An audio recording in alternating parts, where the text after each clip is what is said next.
Hello learners, welcome to Sure Question Academy. Please watch the videos, like and subscribe to the channel. എല്ലാവർക്കും നമ്മുടെ physics ക്ലാസ്സിലേക്ക് സ്വാഗതം.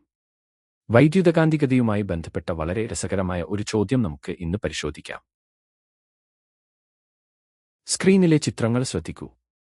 വൈദ്യുത പ്രവാഹമുള്ള സോളിനോയിഡുകൾ ഉൾപ്പെടുന്ന രണ്ട് സർക്യൂട്ടുകൾ ചിത്രീകരിച്ചിരിക്കുന്നു.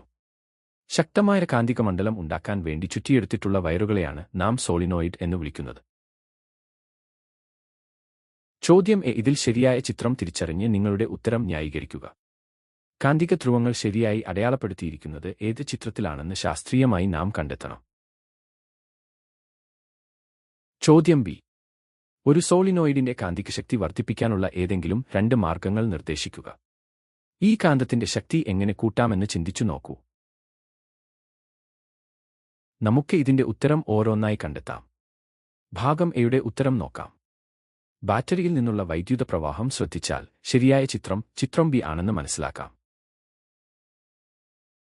എന്തുകൊണ്ടാണ് ചിത്രം ബി ശരിയാകുന്നത്? വലതുകൈ നിയമം അഥവാ റൈറ്റ് ഹാൻഡ് റൂൾ അടിസ്ഥാനമാക്കി നമുക്കിത് വ്യക്തമായി ന്യായീകരിക്കാം. ചിത്രം ബിയിലെ ബാറ്ററി ശ്രദ്ധിക്കൂ.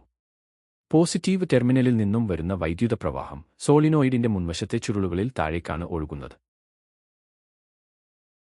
വൈദ്യുത പ്രവാഹത്തിന്റെ ദിശയിൽ, അതായത് താഴേക്ക് വിരലുകൾ വരുന്ന രീതിയിൽ വലതുകൈ കൊണ്ട് സോളിനോയിഡ് പിടിക്കുന്നതായി സങ്കൽപ്പിക്കുക.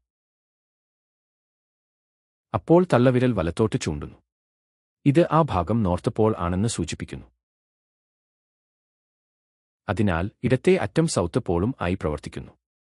ഇത് ചിത്രം ബിയുമായി കൃത്യമായി യോജിക്കുന്നു. വളരെ നന്നായി പൂർത്തിയാക്കി. ഇനി ഭാഗം ബി നോക്കാം. കാന്തികശക്തി വർദ്ധിപ്പിക്കാനുള്ള മാർഗങ്ങൾ എന്തൊക്കെയാണെന്ന് നോക്കാം. 1. സോളിനോയിഡിലെ ചുരുളുകളുടെ എണ്ണം വർദ്ധിപ്പിക്കുക. ചുരുളുകൾ കൂടുമ്പോൾ കാന്തികബലവും വർദ്ധിക്കുന്നു. 2. ഇതിലൂടെയുള്ള വൈദ്യുത പ്രവാഹ തീവ്രത വർദ്ധിപ്പിക്കുക. കൂടുതൽ കറന്റ് ഒഴുകുമ്പോൾ കാന്തികമണ്ഡലവും കൂടുതൽ ശക്തമാകുന്നു. 3. സോളിനോയിഡിനുള്ളിൽ ഒരു പച്ചയിരുമ്പ് കോർ ഉപയോഗിക്കുക. പച്ചയിരുമ്പ് എളുപ്പത്തിൽ കാന്തികവൽക്കരിക്കപ്പെടുകയും കാന്തികശക്തി കൂട്ടുകയും ചെയ്യുന്നു. പരീക്ഷയ്ക്ക് ഇതിൽ ഏതെങ്കിലും രണ്ട് കാര്യങ്ങൾ എഴുതിയാൽ മതിയാകും. ഈ കാര്യങ്ങൾ നിങ്ങൾക്ക് വളരെ വ്യക്തമായി മനസ്സിലായി എന്ന് കരുതുന്നു.